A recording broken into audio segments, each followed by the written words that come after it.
Il fallait évidemment qu'on vous parle de cet événement, cette introduction en bourse d'Universal Music Group. Certes, avec un petit peu de retard, Laurent, hein, quelques heures. Mais en même temps, il y a tellement de trucs à raconter. Il y a des trucs à raconter, puis c'est un peu une des plus belles introductions de l'année. Exactement. Universal Music Group, filiale de Vivendi. Première séance de dingue à Amsterdam. 35% de hausse. On est valorisé autour d'aujourd'hui de 40 milliards d'euros. Un petit peu plus, 45. 45. Ouais. Et ça met au niveau de gros poids lourds du CAC 40 quand même. Hein. On bon, est, pas des plus gros, pas de Total ou pas de L'Oréal. Non, mais on est de l'ordre Hein d'un Danone, d'un Safran. Donc Voilà. c'est quand même significatif. Ouais. Et c'était pas écrit. Hein.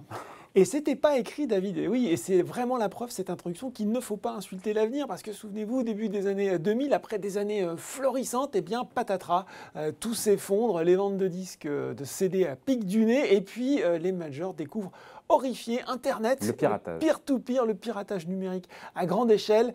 Et à l'époque, il porte un nom, ce piratage numérique à grande échelle, c'est Napster. Alors, les moins de 20 ans qui nous regardent, mais de quoi ils parlent, ces vieux schnocks? Effectivement, en tout cas, voilà. À l'époque, la musique était gratos, enfin pour ceux qui les pirataient. C'était devenu un sport courant quand même. Hein. Moi non et vous non plus. Hein, mais bien sûr que non. Et donc une baisse de revenus significative et une crise majeure dont on pensait à l'époque que les majors ne se remettraient pas. On prévoyait à l'époque la fin des majors. Ouais. Et elles ont réagi, évidemment, parce qu'il y a un business derrière, elles ont su s'adapter. Quand on voit les résultats aujourd'hui d'Universal Music, on se dit qu'elles ont bien réussi à... Oui, exactement. Ça a pris du temps, mais cette tendance a bel et bien été renversée. Juste, on va revenir, effectivement, 45 milliards après la première cotation. Ouais. Vivendi valorisait à l'introduction 33 milliards avec un prix de l'action à 18,50 €. Et vous savez, David, qu'en 2013, SoftBank propose 6 milliards à Vivendi. À Vivendi 8 pour ans avant, le contrôle du MG. SoftBank dit quoi? Je vous l'achète, je vous prends l'activité, voilà, je vous l'achète. Je prends le contrôle pour 6 milliards d'euros.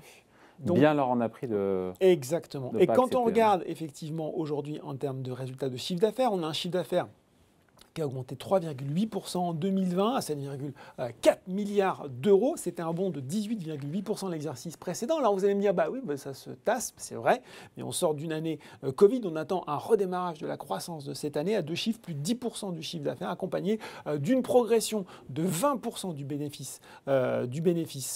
du résultat opérationnel, pardon.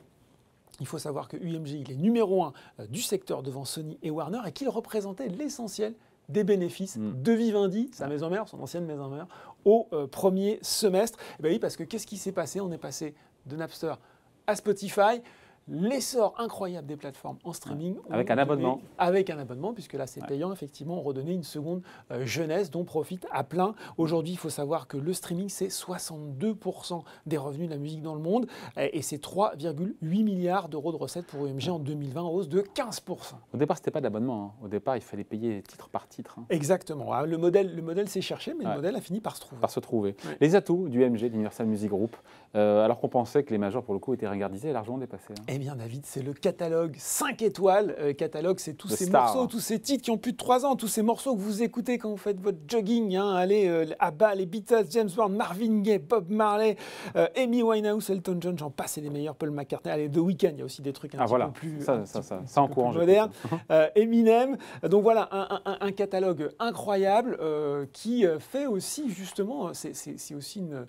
comment dire, finalement, le profil des utilisateurs des plateformes de streaming a vieilli et finalement, ces titres de la catalogue sont très écoutés. Donc, c'est véritablement une manne, une rente sur laquelle est assis UMG. Et puis, il y a finalement...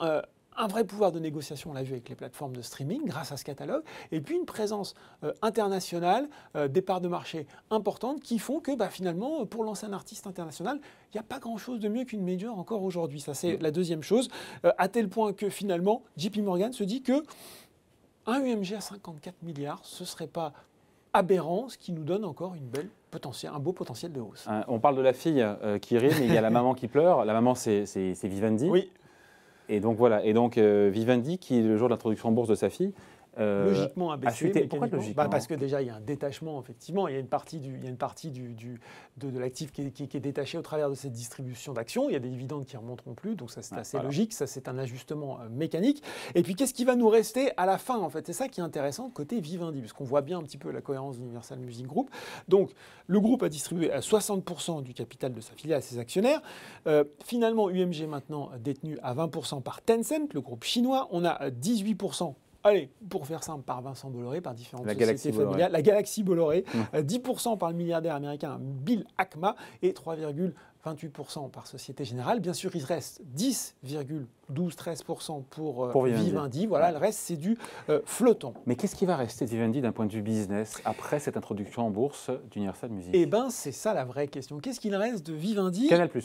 Canal+, bonne réponse, mais pas que, mais quand même beaucoup. Effectivement, c'est un des 3 principaux actifs qui restent au cœur de Vivendi, leader de la chaîne, voilà, chaîne cryptée leader en France. Après, un bel actif, mais quand même soumis à aussi une concurrence effrénée. On va pas parler de Netflix, Amazon Prime, Disney+, qui fourbissent leurs armes et qui montent en puissance année après année.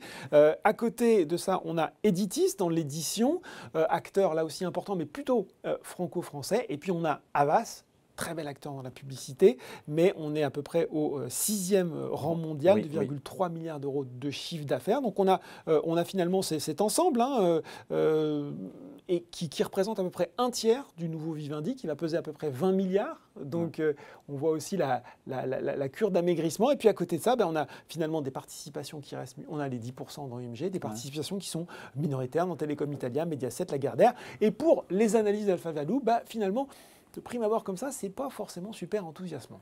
D'où peut-être pour mettre un peu plus d'enthousiasme cette OPA sur Lagardère. Voilà, donc là c'est le deuxième volet, puisque c'est vrai que l'actualité autour de Vivendi, elle est complètement dingue. Vous parliez de cette première séance du MG, mais voilà, il y a la mise en bourse du MG, parallèlement il y a quand même cette OPA sur Lagardère. De Vivendi sur Lagardère. De Vivendi sur Lagardère, exactement. Et avec, on espère, justement des synergies, des synergies que Barclays, la banque Barclays évalue à 250 millions d'euros. Alors des synergies qu'on trouverait où? Alors par exemple, il y a des exemples qui sont cités. Finalement, Vivendi pourrait ajouter un maillon à son activité de billetterie avec les gestions des salles de spectacle de Lagardère. Dans l'édition, il pourrait fusionner bien sûr Prisma, Géo, Voici, Capital avec les titres phares du groupe Lagardère. Le JDD, Paris Match. Voilà, on peut imaginer comme ça. On peut imaginer une collaboration plus étroite entre Canal+ et Europe 1. Voilà. Donc on peut imaginer aussi éventuellement la cession de l'activité de travel retail, c'est-à-dire les boutiques d'aéroports, etc., qui pourraient quand même rapporter 2,4 milliards d'euros. Ça aussi, c'est Barclays qui l'estime, donc c'est pas négligeable. Et on reviendrait sur le profil d'un grand groupe de médias, de divertissement de médias. Vivendi. Bon, et donc on fait quoi entre Universal Music, Vivendi, Lagardère, Bourg-Firmant? Et puis on pourrait aussi parler de Bolloré, parce que finalement, l'homme qui est à la manœuvre derrière tout ça depuis toutes ces années et qui a opéré tous ces revirements, c'est Bolloré. Donc oui, il y a 4 titres. Ce qu'on pourrait se dire peut-être de façon très pragmatique, c'est que Vivendi va se retrouver très en fond. Si jamais il faut convaincre les actionnaires de Lagardère qui peuvent se montrer réticents à porter leur titre, on pourrait imaginer un relèvement de l'offre, qui sait. Donc voilà, en tout cas, 4 histoires boursières à suivre dans les mois qui viennent. Qu'on suivra évidemment ici sur Boursorama. Merci beaucoup Laurent. Parce qu'on connaît la musique. Oui, surtout vous. Et bye. Merci.